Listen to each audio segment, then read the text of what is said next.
warahmatullahi wabarakatuh. Selamat datang di podcast kita hari ini. Teman-teman, kali ini kita akan membahas dunia yang menarik tentang kewirausahaan.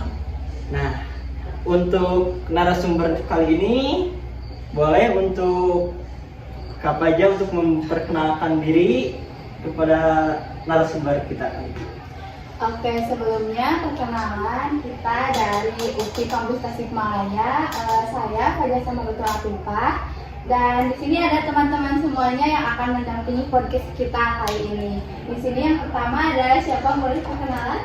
Halo, saya Zahira Wadina Solihah dari UPI juga. Dan di sini ada siapa? Halo, saya Rika Nurhayati, sama saya juga dari UPI Tasikmalaya. Nice. Halo, saya Amber Fatimah. Saya juga sama ya dari UPI Kampus Tasikmalaya. Dan terakhir ada kita siapa nih? Halo, nama saya Fani Maulani dan saya juga sama seperti teman-teman dari UPI. Oke, terima kasih. Saya juga lupa ya belum memperkenalkan diri saya sendiri. Oke, perkenalkan, nama saya Adi Saputra, sama dari Universitas Pendidikan Indonesia UPI Kampus Tasikmalaya. Nah, di sini itu saya dan Teh Paja sebagai moderator untuk memandu podcast kali ini. Oke, tentunya pada podcast kali ini kita akan membahas tentang hal yang menarik nih seputar entrepreneurship atau kewirausahaan. Nah, kita nih dalam dunia pendidikan semester 5 ini kan ada mata kuliah entrepreneurship gitu. Nah, bagaimana sih pandangan kalian tentang mata kuliah tersebut? Gitu? Apakah menarik atau tidak? Gitu? Boleh, dari siapa dulu? Mau ditunjuk atau mau mengajukan diri? Boleh deh, aku dulu. Silakan. Saya dulu.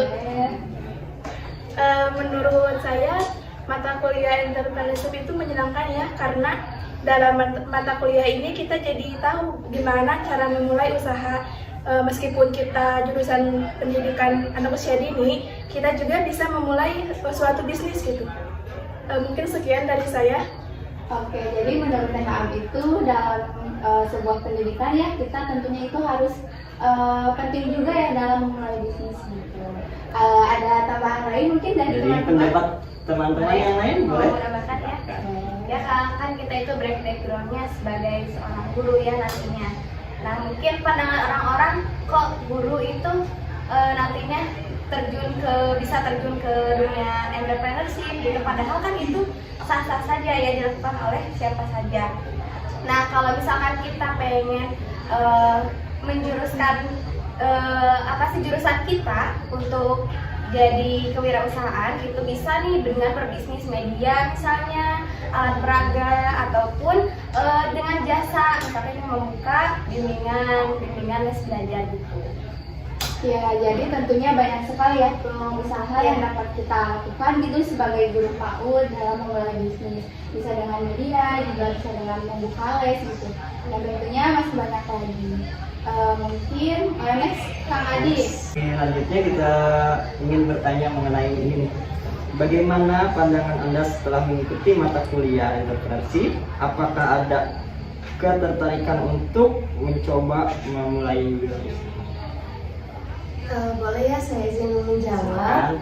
Pandangan saya setelah mengikuti mata kuliah entrepreneurship ini membuat saya lebih memahami lagi gitu ya, bagaimana kita sebagai seorang pendidik yang di bidang pendidikan itu tidak hanya difokuskan untuk mengajar anak saja gitu, tetapi juga difokuskan untuk bisa menemukan peluang-peluang lain gitu di bidang yang bisa kita masuki juga selain di bidang pendidikan, itu adalah wirausahawan. Dimana dengan tadi juga ya pendapat dengan Nadika dan juga TAA bahwa bisa menggunakan peluang tersebut dengan berbisnis media ataupun berbisnis bimbingan les gitu ya, yang bisa membuat kita memiliki pendapatan yang lebih lagi gitu. Mungkin untuk keinginan berwirausaha mungkin ada ya, tapi rencananya mau berwirausaha apa? rencananya mungkin itu untuk saat ini lebih ke bimbingan untuk anak di sekitar rumah aja mungkin ya. Jadi mata kuliah entrepreneurship itu sebagai bekal ya untuk kita ke depannya bagaimana kita merintis usaha gitu, di samping kita tugas utamanya itu sebagai guru ya.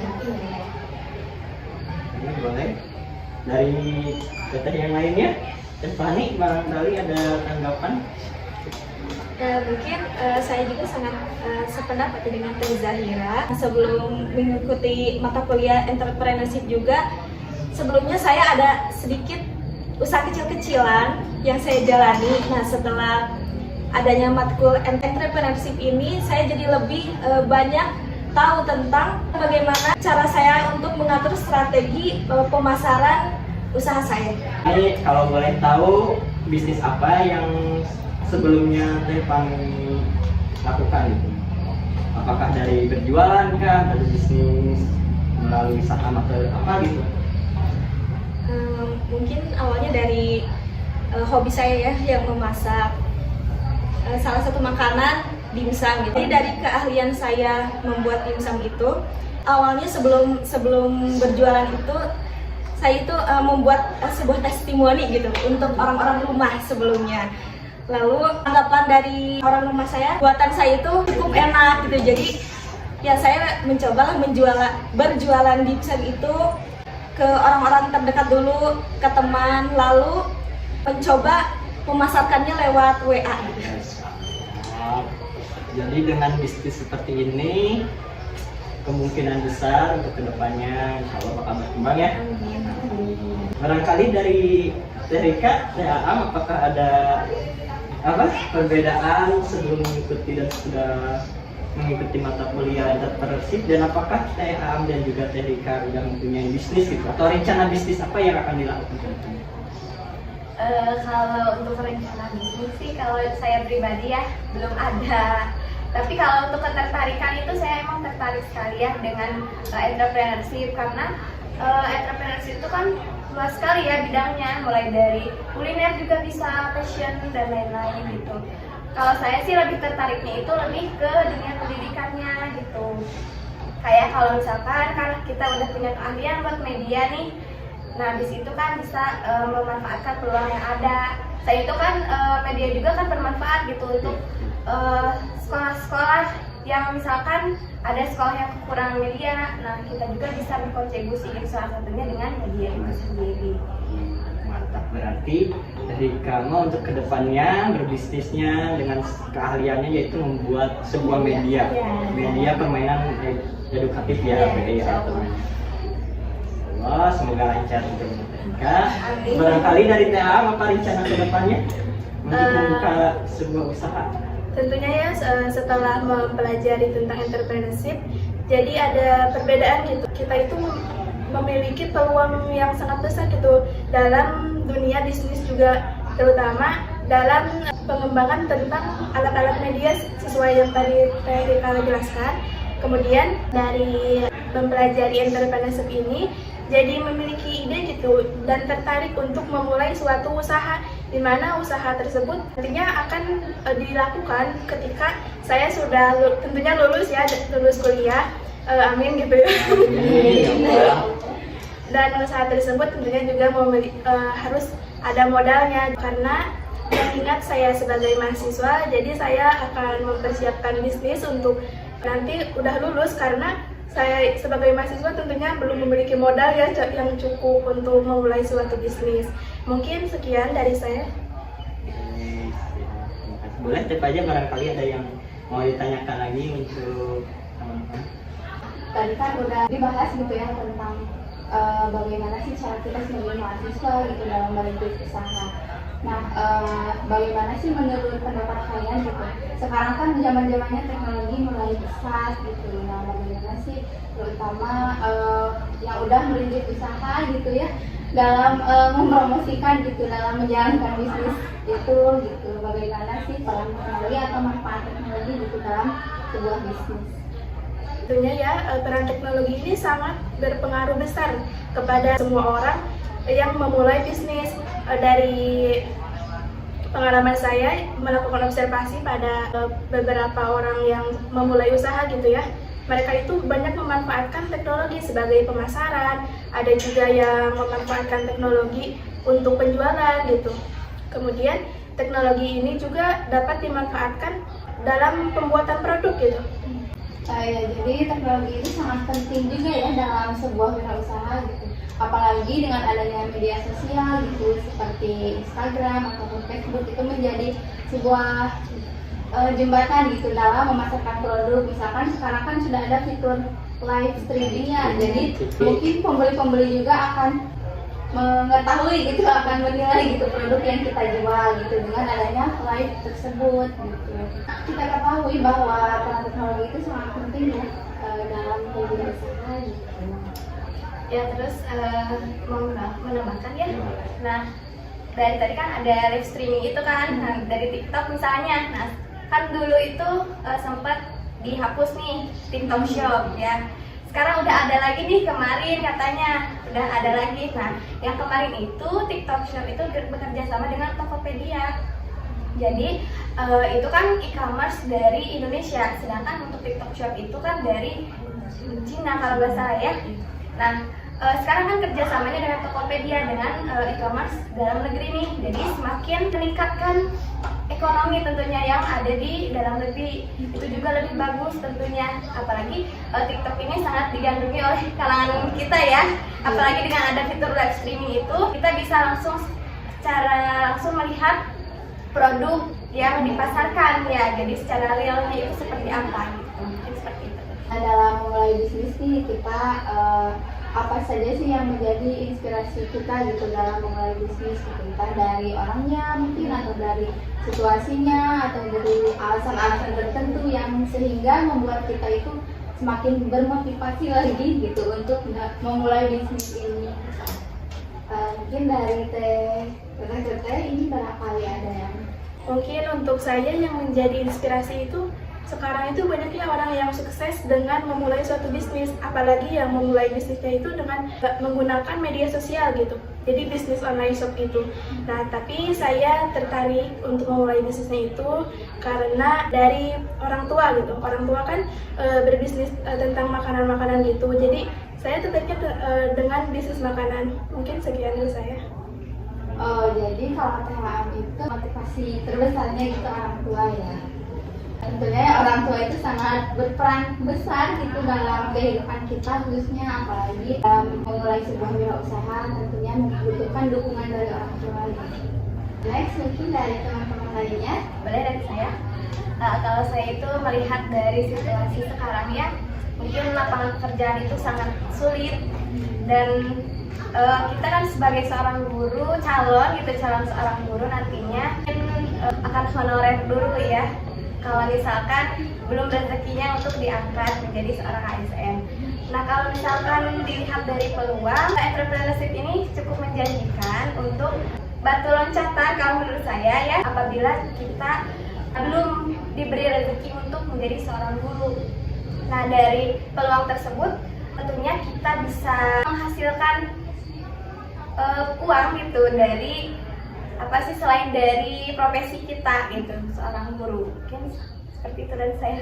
Menurut Erika itu motivasi terbesarnya itu untuk membuka pekerjaan ya, membuka lapangan pekerjaan bagi orang-orang yang membutuhkan tentunya. Nah, untuk teman-teman semuanya, teteh-teteh, kesan dan pesan setelah mengikuti matkul entrepreneurship ini, mata kuliah entrepreneurship, apa yang akan Anda utarakan untuk pesan dan kesannya selama mengikuti perkuliahan mata kuliah entrepreneurship? Izin jawab ya.